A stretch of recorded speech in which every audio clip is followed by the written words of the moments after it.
Next up, a group of acclaimed New England authors who are sharing their stories to help others. Alice Hoffman, whose latest novel is The Marriage of Opposites. Hello, Alice. Anita Diamond, author most recently of Boston Girl. Hello again, Anita. And Anne Leary, whose newest book is The Children. They each have theirs with them, by the way. Quite prepared. Next week, by the way, the three are joining forces along with three other authors for an event this coming Monday called Pink Pages to raise money for the Hoffman Breast Center at Mount Auburn Hospital. Good to see all three. Hoffman is you. That's me. What's the deal? What's the connection? I think Mount Auburn is a great hospital.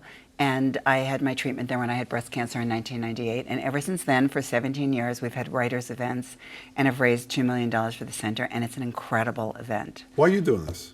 She asked me. That's a good one. Thank you. Absolutely. And it's an honor to be included in this group. Also, I have far too many friends and relatives who've been diagnosed with breast cancer. I know it's a great cause, so I'm happy. I'm really happy to be there.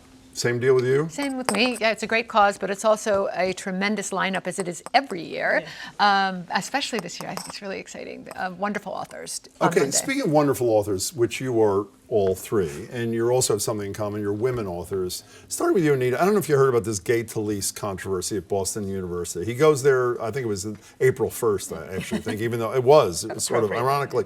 He was asked a question about whether or not there were any women who inspired him early in his career, and after thinking for a second, he says, actually, no, none. And he sort of tried to walk it back a couple of days later with Shirley Young from the Globe. What was your reaction to that? Well, my initial reaction was, oh, come on, and that's obnoxious. But I have to say that I have a friend who was present, and she felt that he didn't quite understand it, and he walked it back then. But the soundbite is what happened. It's also a bit of a knee-jerk reaction. No, I can't think of anybody right now. It's unfortunate, and. Knee-jerk meaning it's excusable? No, it's not excusable. Oh, okay. That's actually the opposite of that. Okay. It's like, oh, I can't think of anybody, and he didn't try hard enough. And he could obviously think up people, the next day or 2 days later. It wasn't hard for him to come up with it. Now, I am not a woman, and I was offended. Were you offended? Well, I think it's kind of ironic because Boston is so filled with women writers. I mean, it is the city to live in if you're a woman writer. And at this event, we've had, every fantastic writer from Boston there, male and female. But why is it the city to be if you're a woman writer? Why Boston? I don't know why that is. I don't know if people go to school here and then they stay. It's, there's so many great bookstores and libraries. I really don't know. Do you mean there are a lot of you, or do you mean it's a great environment for women authors? There's a lot of us. Actually, the big joke is that you can't really walk very far in Boston or Cambridge without bumping into somebody who wants to show you their new book. Well, can I bump into one more women author? What do you think about this Gay Talese thing? I just recently did a top 10 list, as we do when we have a book coming out, and it was my 10 favorite New England novels or books set in New England, and I was hard-pressed to find a man amongst them, I have to say. I love Shirley Jackson, and I love, I'm hard-pressed to think of all the others. Alice Hoffman was one. I had a great list, and then suddenly I realized there were no men on it, and there was Herman Melville, of course, because I had to do. We had him on last week. He was great. He was really funny, and he knew how to woman author. It's historically like that. I mean, Megan Marshall had this wonderful biography of Margaret Fuller, which I read recently, and it's a very historical tradition of women writers in New England. It's true, Louisa May Alcott. I mean, this is where it kind of started. But not all of you are agreeing with this, but none of you seem to be saying why that is. I mean, why is the water? It's the water, okay.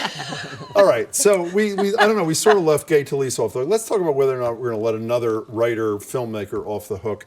I'm always struggling with the notion when I really love an artist and I find out something horrible about them personally. You're making a face already. I don't know what to do about it. Who are we marching? Well, we're talking about the guy who made one of the greatest movies of all time, Annie Hall. Okay, and that was before he doesn't whatever. even like his own movie. I just read an interview where he said he doesn't like the new one, Cafe, whatever it is. Annie Hall and Manhattan were so distant. Two of the greatest movies ever made. Right. I mean, that is. But in any case, his latest travails are.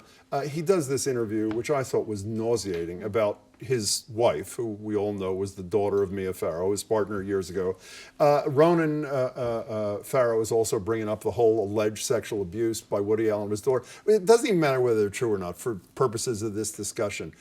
I actually have a hard time going to a Woody Allen movie anymore. Well, you said, I don't mean just Woody Allen, but do you have a hard time appreciating someone's art when you can't stand the person? Well, when you find out something personal, and then some of his films actually have material in, so even some of his older films that, like Manhattan, where you suddenly look at them with a different light. I mean, the young Oh, woman yeah, thing. the- Is that what you Yeah, mean, or- it's just it's a they different. said, would you ever do a movie where an older woman went out with a younger man? He couldn't- said no. He said that would be a great comic movie. Yeah, Why is he that's not? He offensive. couldn't even imagine it. Right. He couldn't. It's just outside of his But canvas. I don't mean just to limit it No, to Woody Allen. no, Can no, you it's fine. appreciate somebody who's doing horrible stuff? Well, I Yes. think now we do see it's so available to us. What everybody does in their personal life. So it does maybe affect how we view an artist's work. How about But- you, Anita? Well, so are we gonna write off Hemingway because he was a jerk? Well, that's why I'm And asking the it's like, question. and Ezra Pound, who was a Nazi sympathizer. I mean, we can go on and on like this. The thing is, we do know. Right now, and we also look at history differently. I remember watching Manhattan and liking it when I saw a little bit of it on television recently, and I cringed at the age Yeah. of his love interest. So Hemingway, you mean, right? Speaking of Hemingway, Hemingway, you yeah. mean Margot Hemingway. Yeah. So are you saying you can compartmentalize these things when you're talking about writers from way back, or you can't? I think we've been doing it for a long time. And so I guess so. I don't think you can hold everybody responsible for everything. Picasso is a jerk also to women, and he was a genius. So Well, being a jerk is one thing. Being a criminal is something else. right. Right. Well, but they're the comments that were made by Mel. What's his name? The great actor Mel Mel Gibson. Gibson. A couple Oh, yeah. of years ago, anti-Semitic. Yeah. I mean, it's, Yeah, I can't watch. Yeah, no, I him can't anymore. watch him anymore. Well, so Yeah, the answer is it's case by case but kind of also, thing, but right? right now, it's in popular culture. You see these people, you hear them, you watch the testimony of all these women about Bill Cosby, for example, and it's hard to look at anything that they've ever done without that lens. Bill Cosby is a great example of this thing. Now, by the way, I've never had three authors on at the same time, all three of whom brought their latest book. It's really unbelievable. We got an email. But you know what you haven't done? You haven't. I'm sure your PR person said you're supposed to mention the name of the book and a sentence, which none of you have done. Can you use the name of your book in a sentence, Anne? Alice? No. You can't do that? Can you, Anita? I can. I consider myself a Boston girl, and my I book love is that. The Boston Girl. Okay, Anne, can you do that or And not? well, what can I say? The children. I love children. Was one once. Have them now. Okay. That's beautiful. Wrote a book with the name in it. I was one once too. You're all great, and it's great to have. And good luck on Thank you Monday so night. much. Terrific. We're going to get the Thanks, website, Jim. and it's great Thank to you. see It's a you. pleasure. Thanks a lot. Thanks so much. It's always good to see you. Pleasure to Thank see you you. too. Terrific. Thank you.